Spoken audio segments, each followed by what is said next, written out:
Você já deve ter visto em algum filme de guerra, quando o combatente fica ali meio no ar, né? O cara chegou na primeira batalha dele, ele fica meio no ar, meio aéreo, né? A mesma coisa aconteceu quando houve aquele incidente da Boate Kiss. Eu vi os repórteres dizendo, olha lá, as pessoas estão em estado de choque. O que é esse estado? Meio abobado, meio desligado, né? Isso normalmente é um estado dissociativo, onde o cara fica meio anestesiado. Isso faz parte de um quadro chamado estresse agudo e pode se tornar um transtorno chamado transtorno do estresse agudo, que acontece após um trauma. Ele dura mais ou menos um mês. Passando de um mês, ele evolui para um quadro que nós chamamos de transtorno do estresse pós-traumático. Muito bem, tanto o estresse agudo quanto o estresse pós-traumático são situações que as pessoas não conhecem muito. Como é que você pode afirmar isso, Eric? Porque vocês sabem que metade do meu tempo eu faço consultório e a outra metade eu faço perícia. Quando eu faço perícia, quando eu estou atuando como forense, eu recebo os documentos de vários colegas. E você vê que muitos dos colegas, mas muitos mesmo, não sabem o que é estresse agudo, eles pensam que é como se fosse um cara estressado, e tampouco sabem o que é estresse pós-traumático, porque quando eu recebo o documento e vou entrevistar o periciado, cadê o trauma? As pessoas não sabem sequer definir trauma. Então veja, o trauma e o combate sem dúvida é um trauma, assim como o evento da Boate Kiss também a gente pode considerar como um trauma. O trauma ele pode causar tudo em psiquiatria. O trauma ele pode levar a um evento depressivo, o trauma pode levar a um evento ansioso, o trauma pode causar pânico, o trauma pode causar transtorno do estresse pós-traumático. Então muitas vezes o cara não tem só o estresse pós-traumático por conta de um trauma. Ele tem vários diagnósticos, inclusive psicose, hein? O trauma pode levar a um transtorno psicótico, por exemplo. Então, a gente vai começar definindo trauma. Isso é importantíssimo. E para o âmbito forense também. Veja, o transtorno do estresse pós-traumático nos Estados Unidos é a condição mais simulada em perícias. Então, vamos entender um pouquinho isso aqui. Não sai daí não, que depois da vinheta a gente está voltando.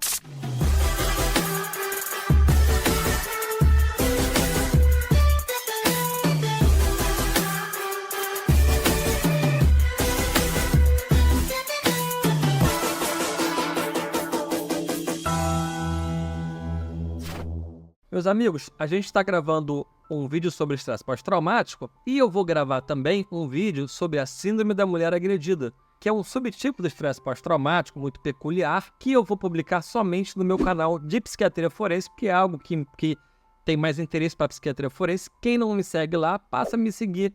Tá aqui o nosso link, Forenses, tá? Muito bem. A relação entre trauma e síndromes mentais dramáticas, ela já é descrita há séculos. Em relatos aí, por exemplo, na Guerra Civil Americana, né?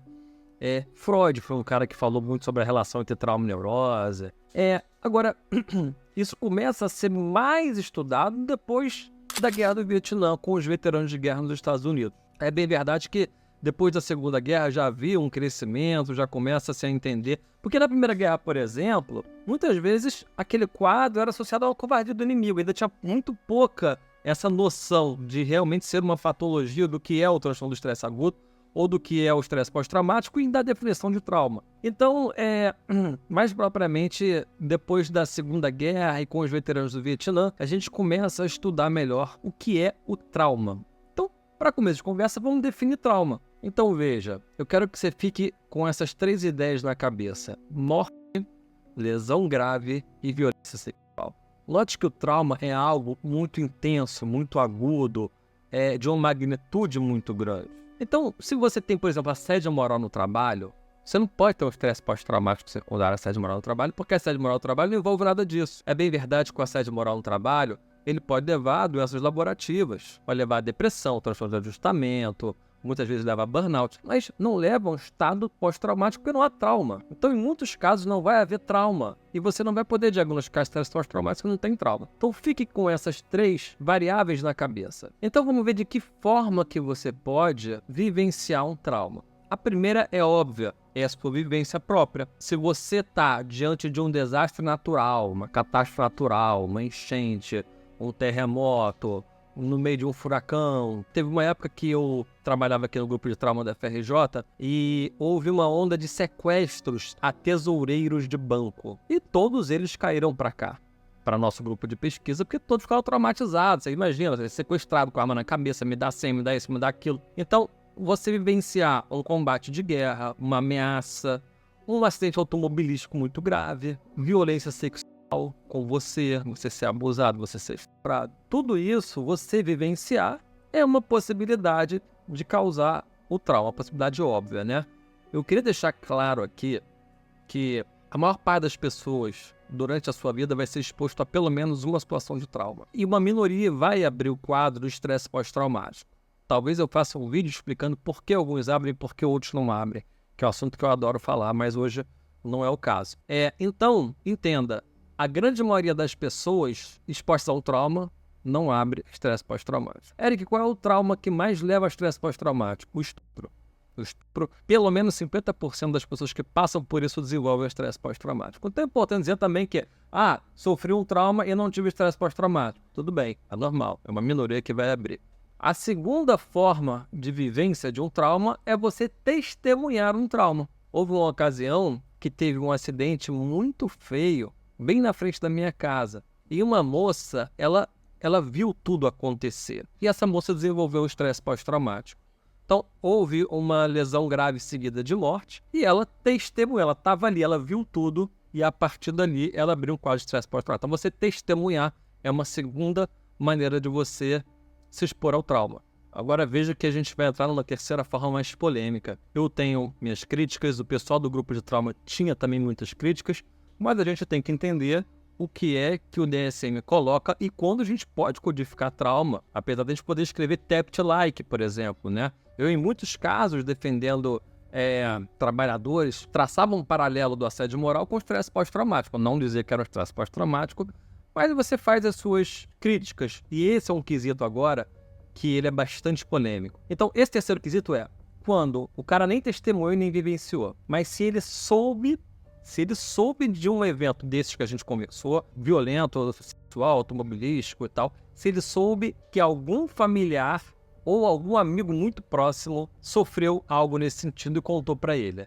Então ele não vivenciou, ele ficou sabendo. Agora, primeiro lugar, tem que ser alguém muito próximo. Segundo lugar, tem que ter sido algo muito violento ou acidental. Como assim, Eric? Por exemplo, se foi algo natural, se é uma morte súbita por infarto, por exemplo, você não pode considerar isso trauma. Então o cara perdeu um familiar, né?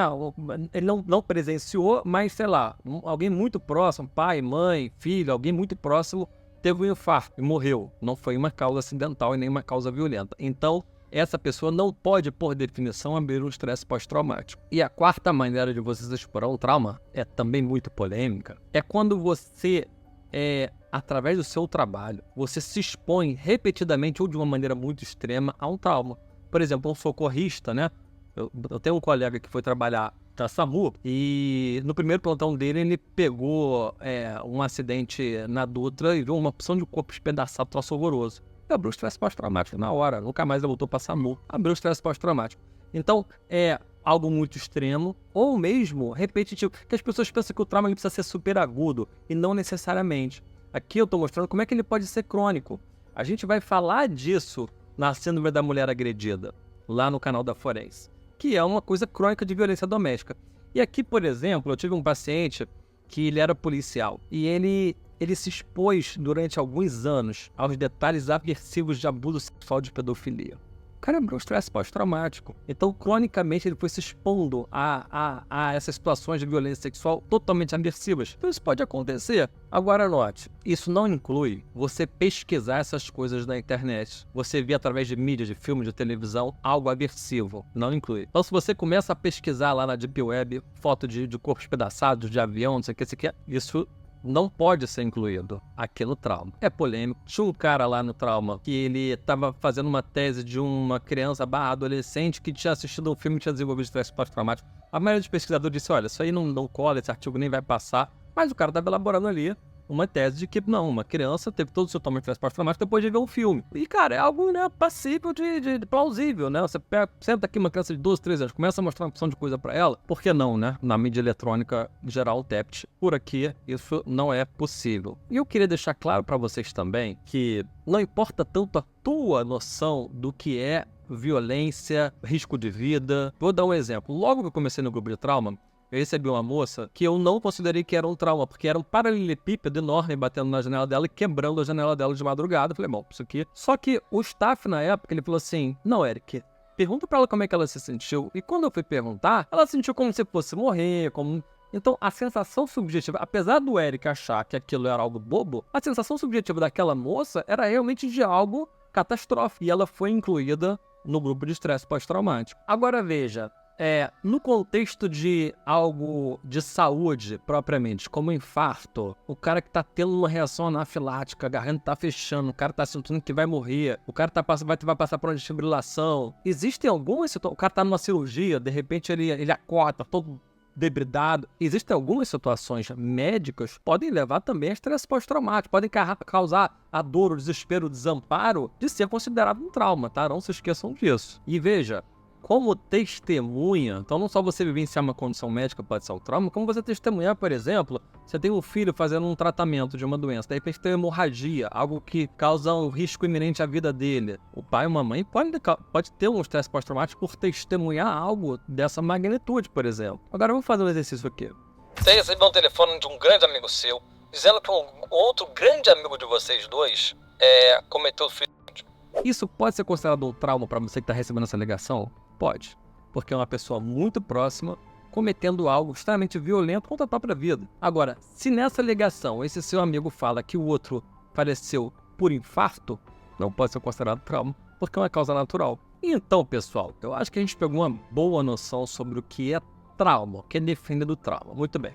Falei com vocês que a minoria das pessoas expostas a trauma vai desenvolver o estresse pós-traumático. Vamos entender, então, além do trauma, o que deve acontecer, quais são os critérios que você deve seguir para dizer, não, essa pessoa tem um estresse pós-traumático. Vamos lá.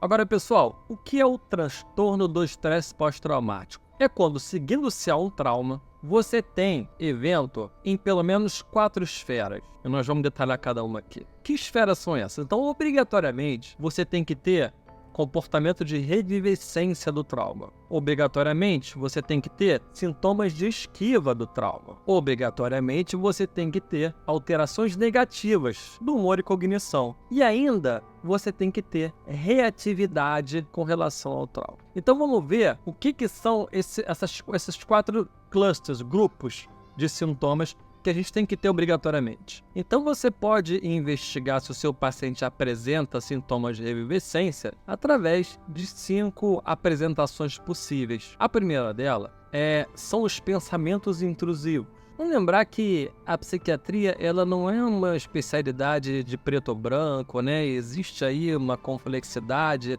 contínua, dimensão, multidimensões. Então eu vou trazer, por exemplo, algo que não foi um estresse pós-traumático, mas que foi um TEPT-like, algo parecido. Em uma ocasião eu coloquei meu filho mais velho, Thales, na garupa da minha bicicleta e fui andando. Eu tava preocupado com o pezinho dele, eu falei, ele devia ter uns 5 anos. Eu falei, filho, olha o pé, não sei o quê. Ele vai, pai, mais rápido. Num determinado momento eu relaxei mais, isso era umas 10h30 da noite já, ali na Urca, ele enganchou o pé, fez uma lesão horrorosa. Tem um nome até essa lesão, uma lesão ortopédica, lesão do arco do aro, da bicicleta, não sei. E aquele foi se não foi o pior momento da minha vida, foi um dos piores, mas eu acho que foi o pior momento da minha vida, aquele momento agudo. Dele urrando de dor, acordou a vizinhança inteira, assim, foi um troço... Lembrar agora me causa muitos desses sintomas de estresse pós-traumático. E nas semanas que se seguiram, aquilo ficava vindo na minha cabeça. Vindo. Você não quer lembrar daquilo, mas você tá ali no Uber, em casa, vendo um filme e vinha na minha cabeça aquela cena. Então, esses pensamentos intrusivos com o evento traumático é uma maneira de revivescência. Eles vêm sem que você queira, contra a sua vontade, eles vêm e te atormentam. Outra maneira que é uma das mais comuns de revivescência são os pesadelos. As pessoas passam a sonhar e sentir aquela emoção do trauma durante o sonho e a relação com o conteúdo traumático dentro dos pesadelos. Então, o pesadelo é uma outra forma de revivescência. Outra forma de revivescência é quando a pessoa tem um sofrimento psicológico intenso ou mesmo uma reação fisiológica semelhante ao trauma, quando ela é exposta a algo que lembre o trauma, se assemelha de alguma forma. Vou trazer um exemplo que vai ficar mais fácil para vocês. Eu atendi há muitos anos atrás, uns 10 ou 15 anos talvez, uma russa. E essa moça, ela morou no Kansas um tempo e tinha se exposto a uma situação de furacão que causou a ela um transtorno pós-traumático que a trouxe a mim. E aí, a partir desse trauma do furacão, ela sempre que ameaçava uma tempestade, batia um vento mais forte, uma ventania mais forte aqui no Rio de Janeiro, isso trazia para ela duas coisas. Um sofrimento psicológico intenso e irracional. Ela sabia que apesar de estar no Rio de Janeiro, que não tem furacão, isso não era racional, mas gerava nela uma sensação parecida com a que ela teve lá no trauma. Então, esse sofrimento psicológico intenso com algo que simbolizou o furacão. E uma outra coisa também que a gente pode enquadrar aqui são as respostas internas fisiológicas. Quando começava a soprar um vento, alguma coisa nesse sentido, o coração acelerava, ela ficava com aquele sobressalto que ela teve durante o evento traumático. Então tá aí a reatividade fisiológica e o sofrimento psicológico com algo que se assemelha ao trauma. E a gente falou aqui de 4 possibilidades de sintomas, vamos falar da quinta, que é a mais grave, que é o flashback. O que é flashback? Flashback é quando, é bem verdade que costuma durar muito pouco, né, segundos, mas pode ser mais duradouro em casos mais graves, mas a pessoa ela volta pro trauma, ela dá uma dissociada, ela se comporta como se ela estivesse naquele evento traumático. É claro que isso acontece na magnitude de traumas mais graves, como por exemplo na neurose de combate, né, o cara que foi um combatente na linha de frente de guerra, etc. Mas é bem verdade que é um evento que acontece onde ele revive literalmente o trauma, o flashback. Das 5 apresentações de revivescência, o flashback sem dúvida é a mais grave. Entrando então para o cluster da esquiva, a gente vai falar de 2 sintomas, basta ter um aqui para o cluster da esquiva. Então o primeiro deles é você se esquivar e evitar qualquer coisa que lembre o trauma. Então, por exemplo, eu tive um colega que passou por um trauma num campo de futebol. E aí, ele desde esse dia, nunca mais ele quis entrar no campo de futebol, não quis jogar futebol, nem futebol de sala, nenhum tipo. Porque aquilo lembrava ele a essa situação e isso causava a ele um incômodo, uma angústia, um sentimento muito ruim. Então, você passa a evitar pessoas, lugares, objetos, qualquer coisa que possa lembrar aquele trauma. Esse é o primeiro. E o segundo dessa lista aqui de 2 é quando você passa a evitar os próprios pensamentos, emoções, as coisas que vêm e você tenta evitar de toda forma essa memória, essa imaginação, porque aquilo te causa um sofrimento muito grande. Então é uma esquiva externa ou interna. Então vamos ao 4º grupo agora, que é o grupo da cognição ou humor negativo. Então, depois de um evento traumático, é muito comum que se desenvolva a depressão e é muito comum que se desenvolva esse cluster aqui, que às vezes se confunde ou se sobrepõe à depressão. Se você tiver os critérios de depressão ali preenchidos, você vai dizer, tem estresse pós-traumático e tem depressão, tá? Agora aqui, muitos sintomas vão se sobrepor. Então, vamos entender o que é a cognição e o humor negativos. Vamos lá.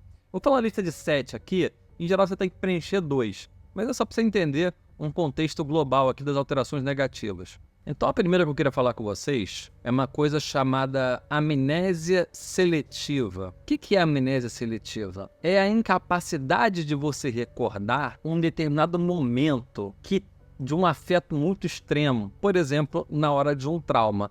Então, fica uma lacuna de memória. O cara não lembra, né? Muitas vezes o que aconteceu com esse cara? Ele dissociou. Que é aquele estado de estresse agudo que a gente comentou e pode fazer um vídeo só sobre isso. Então, quando você via lá o filme de guerra, né? O cara ficava ali, né? Olhar das 1000 jardas que fala, né? O cara olhava assim, parece que ele penetrava você estava escutando, né? E fica meio alheio. Isso chama-se dissociação. A consciência desintegrou. E aí, quando esse cara volta, ele não lembra dessa parte. Pô, não lembro. Eu lembro de eu entrando em combate, eu não lembro o que aconteceu, tipo, um pedaço de gesso na minha frente, etc. Então, essa incapacidade de lembrar uma determinada parte ali do evento traumático é a primeira alteração negativa que eu queria falar com vocês. No aspecto cognitivo, o que mais chama atenção é uma mudança de crenças e de expectativas sobre si e sobre terceiros. Onde o cara, depois de passar por um trauma, ele começa a achar que ele mesmo é um cara muito ruim, mal, que o mundo é muito ruim, que não se deve confiar em ninguém. Note que isso pode surgir depois do trauma ou piorar depois do trauma. Tá? Então, essas crenças, o aspecto cognitivo, essas crenças mais exageradas de que as coisas vão mal, de que as coisas são ruins. Outra distorção cognitiva que a gente encontra com frequência, uma culpabilização de terceiros ou de si mesmo, uma culpa sobre o evento traumático. Isso também é muito encontrado nos estados de luto, né, pessoal? A gente sabe que a terceira fase do luto não necessariamente segue aquelas 5 fases, né? Às vezes vem tudo meio misturado. A terceira fase costuma ser a barganha, onde o cara fala assim, ai, mas se eu tivesse chegado um pouquinho antes eu teria evitado. Ah, mas se eu tivesse feito dessa maneira, a barganha, você tenta negociar com o passado que já aconteceu, né? Então aqui também, né, eu lembro aquela ocasião da boate, que muitas pessoas diziam, ai, mas se eu não tivesse mandado ele na hora tal, talvez tivesse acontecido dessa maneira, e aí vem aquela culpa muito grande, né, com o evento traumático. Pode ser uma culpa de si ou de terceiros. A quarta característica que eu queria conversar com vocês é um estado negativo persistente, de humor. É um estado que pode ser assim, de raiva, pode ser de medo, de culpa, de vergonha. Tem alguns vídeos no YouTube onde você expõe soldados lá da Primeira Guerra, ou da Segunda, talvez da Primeira pelo capacete. Você tem um cara, né, nitidamente traumatizado, muito grave, muito traumatizado com a neurose de combate, e chega um examinador com um capacete do combate, e ele faz uma coisa assim de muito medo, né? Então um estado persistente de medo que aquele cara ficou pro resto da vida. Outra, tem uma ocasião, um cara que era policial e ele passou por uma operação e ele desenvolveu uma raiva muito depois de uma situação de estresse pós. Ele tinha um estresse pós-traumático que era difícil de diagnosticar porque o estado dele era de raiva e de ira. E aí as pessoas não pegavam muito bem com aquilo e tal, né? Mas ele tinha todas as características do estresse pós-traumático. Aquilo começou após uma operação dele numa comunidade. Um estado de raiva, de irritabilidade, que a esposa dizia, olha, ele nunca foi assim, não era assim um cara amoroso, né? Ele agora se tornou esse cara. O estado continuou de raiva. Então, uma alteração, um estado de culpa, de constrangimento muito grande. Existe, então, possivelmente, uma alteração duradoura, persistente do humor do cara. E ainda, esse paciente, ele começa a perder o interesse, ele começa a ficar mais distante das coisas mais significativas, trabalho, lazer. Ele começa a ficar mais distante, mais alheio, menos interessado e tem uma sensação de alienação, de isolamento em relação às outras pessoas. E fechando aqui esse cluster das alterações negativas, vem a falta de capacidade de experienciar algo positivo. Então aqui não é negativo, mas é a incapacidade de experienciar o positivo. Por exemplo, ele diz que não consegue mais se sentir feliz, não consegue mais sentir satisfação. É um cara que ele fica ali meio anestesiado, né? Ele não fica com aquela incapacidade de sentir prazer, que é um sintoma muito característico da depressão também, né? Passamos agora então ao cluster da reatividade. Então, como o próprio nome diz, o cara pode ficar muito mais reativo, né? E essa reatividade se expressar primeiramente como ódio, como raiva, como ira. Então o cara fica muito mais irritadíssimo. Ele pode arrumar confusão, briga, xingar, agredir, quebrar coisa, por pouquíssimo ou por nada. E pode também, eventualmente, se envolver em comportamentos autodestrutivos. Começar a fazer direção imprudente, pisar, aí o cara, de repente, né? Eu tratei muita gente de força armada, né? Então, o cara andar com arma de qualquer jeito, aí se embriagar e começar a beber, se envolver em autodestruição, literalmente. Há ainda, pessoal, um padrão de hipervigilância. O cara, o que é hipervigilância? O cara tá atento, tá escaldado, tá atento a tudo. A hipervigilância, ela pode ser com relação a fatores do trauma, por exemplo, o camarada que sofreu, cujo trauma foi um acidente automobilístico, toda vez que ele vê um carro passar, uma moto passar, ouve um barulho, ele, né, se aciona aquele alerta dele, né, hipervigilância. Ou pode até mesmo ser com um objeto que não seja relacionado ao trauma. Então esse cara mesmo que teve um trauma automobilístico, ele pode começar a ficar escaldado com várias outras coisas, por exemplo, com a própria saúde. Pô, será que eu vou ter infarto? Será que vai acontecer alguma coisa? Então hipervigilância. E isso muito frequentemente vem acompanhado de uma coisa que a gente chama de sobressalto exagerado, que é o cara que ele toma muito susto à toa, por exemplo, tá muito sobressaltado, tá muito escaldado.